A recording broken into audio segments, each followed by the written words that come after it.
chapter we're going to have a look at White's most critical response to this knight c6 idea. We've covered everything else now, so in the last part of this theory section we covered d takes e6. So now we're going to have a look at knight takes e6, which I think is the most worrying move for black.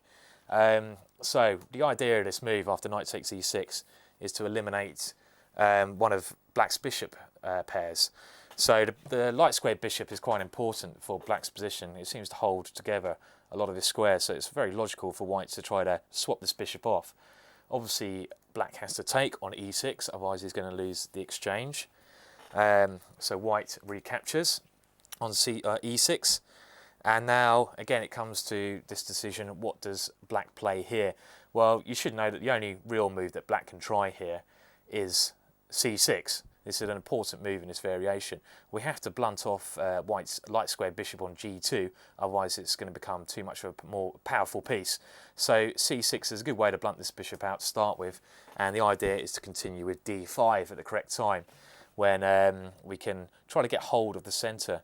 Now white's got a couple of moves here. There's one move that's definitely the most critical move, and that's queen to d3, which we'll come to in a second. Let's just have a look at any other possibilities that white might have. So let's have a look at this e4 move first before we come to queen d3. Now e4 is a very logical move, as white wants to open up the centre because he has the bishop pair, and he wants to get his light squared bishop into the game. So I think e4 is a very sensible idea.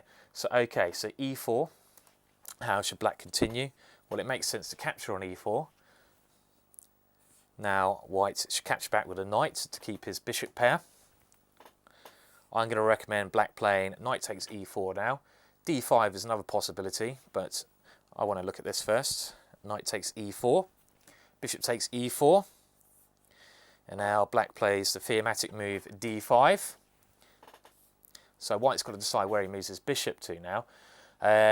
I think if I was white, I'd try to keep it on the b1, h7 diagonal, because I like the idea of going queen to h5 at some point, trying to arrange a kingside attack. So I think bishop to d3, as white played, or the game we're going to look at, white played bishop to d3, is the best move here. Now it's possible again that white's got a small edge here, but is it too much to worry about? I'm not so sure. I think the best move here for black is bishop to d6. Again, it's important in this variation for black to move this dark squared bishop at a certain point. It normally either comes to c5 or to d6. Now I'm going to move it to d6 here, which basically blocks up the d file, so it keeps the exchange of queens is not possible for white now. We want to make room for queen e7 as well. Now let's say white plays queen to h5. This is quite a dangerous line. It's very messy here. I think that this line should probably, well, it's very hard to judge. I mean, I wouldn't like to put an assessment on it. Black really has to play g6 here. h6 just weakens the light squares too much. And let's say that white continues with an aggressive attack here. Bishop takes g6. I expect if I was playing white here, I'd play in this manner. You know, it looks like a lot of fun, and white's got at least a draw. So this is something you have to bear in mind when you're playing this from black's point of view. You have to be happy to take a draw. But this is only if white plays down this line, of course. So pawn takes, queen takes g6. King to h8, and now a way that white can maybe continue attack is bishop to g5. This looks very tempting. And what should black play here? Well, bishop back to e7 I think is the best option, and queen to h5 check. Now something like king to g8, and now bishop to h6. So how do we assess this position? Well, white's going to win some material if he wants to play for the win. He's got to play like this. I think black has to play bishop to f6 here to try to cover the g7 square. And this is a very messy position. Okay, black's lost his whole king side, but his minor piece is actually very strong here. The dark square bishop is good, and he wants to play queen takes f8 if bishop takes, and queen to g7. I mean, probably white has an advantage here, but this is a messy position that I'd probably give a whirl from black's point of view. And again, it all depends whether white plays this e4 move. So let's go back to the critical point where white played e4, and we'll have a look at queen d3 now. So this is after white has played knight takes e6 and got rid of black's light square bishop here. So we're going quite a way back, so hence why I have to put all these pieces back on the board. So these bishops go here, Knight on c3, bishop on g2. So e4 we saw is quite a dangerous plan, and it's a plan that black really has to watch out for. So we go back to this position after knight to e6, bishop takes e6, pawn takes e6, and then black really has to play c6 here, which is the only real option. We just looked at e4, so we'll go to queen to d3 now, which is, I think, the most testing line in this variation. The point behind this queen to d3 is that white just wants to win a pawn. And what does black do against this? Well, again, he really has to go d5. And now it's logical for white to capture on f5. So let's just have a look at this position, because it's all pretty forcing up to this point, and I think it's quite important for the whole assessment of knight to c6. I know black has a number of options here. I mean, I've studied about 5 different moves in this position. We're going to concentrate on 2 for this DVD. 2 are the best options, I think, which is going to be knight to e4 and bishop to c5. Knight to e4 has been played before. Now, I just want to explain what both sides' plans should be here. I think it's white really is going to try to hang on to his pawn on e6, or he's going to try to go e4 and open up the position. This is a move that black has to watch out for, as we've already seen. e4 is a very good plan here. Obviously, black is trying to recapture the pawn on e6.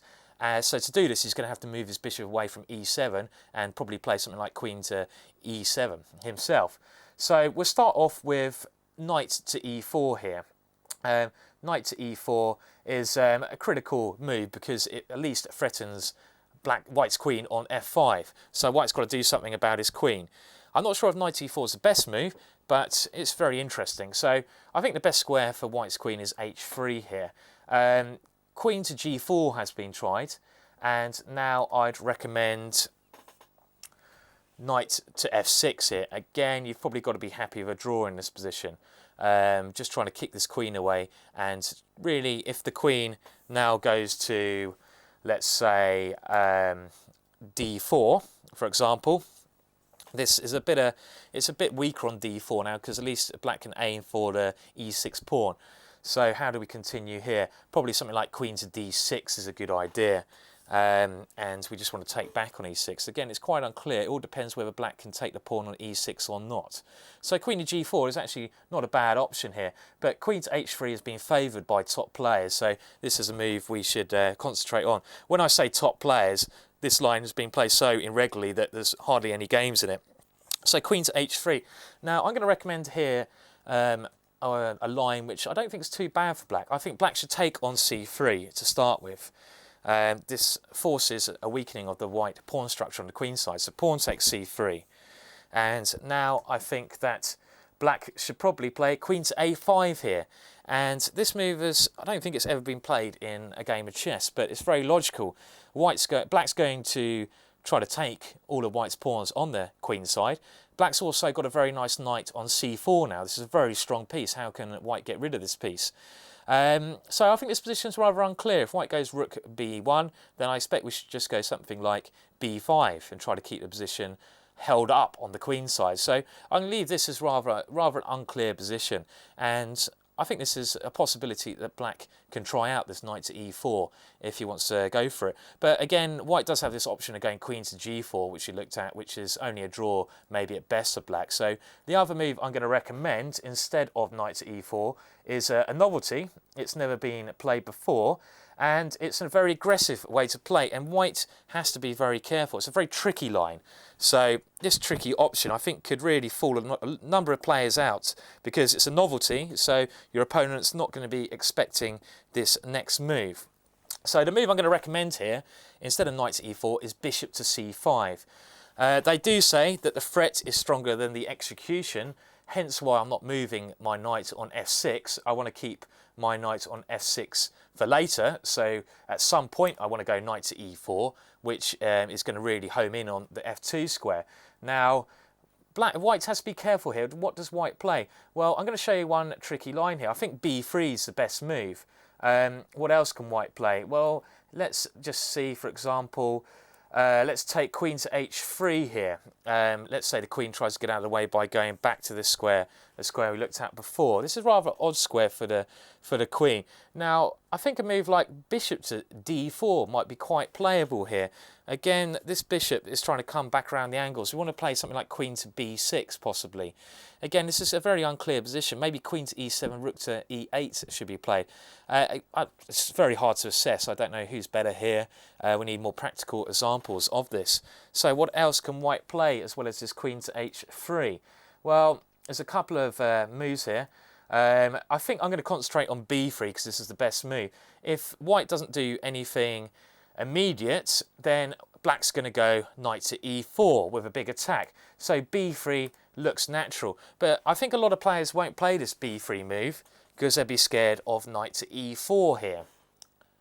So yes, white's got a nice trick after this knight to e4 move, because it looks like black is just winning here. But white can actually play e7 here, which distracts black's pieces away from the squares they want to be. This is a very nice trick. For example, if black now plays queen takes e7, which looks very logical, white now plays the counter-attacking move, knight to d5, which is a very strong hit in the centre. And the complications work out in white's favour here. So this b3 move is a good idea from white, but white has to be very sharp to see this e7 idea. And I'm pretty sure a lot of players won't come across this move of e7. So this is why I quite like this bishop to c5 move. I think it's going to trick a lot of players out.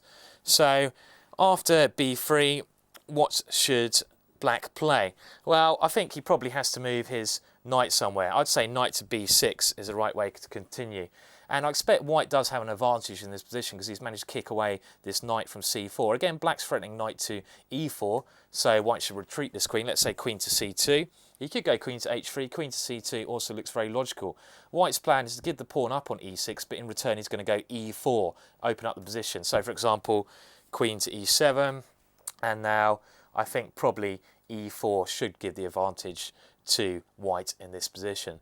So to sum up this opening, I'd say that knight to c6 is worth a punt. I don't think it should be the main parts of your repertoire. I think you should also have a5 on move 7, or maybe queen to e8 as another option. But if you want to try a surprise weapon, I think knight to c6 could really trick the odd opponent out. You have to pick your opponent, the person who's not maybe prepared so well, and surprise him with this move. Obviously, you're going to have a better understanding of the positions than him, so hopefully this will help you through.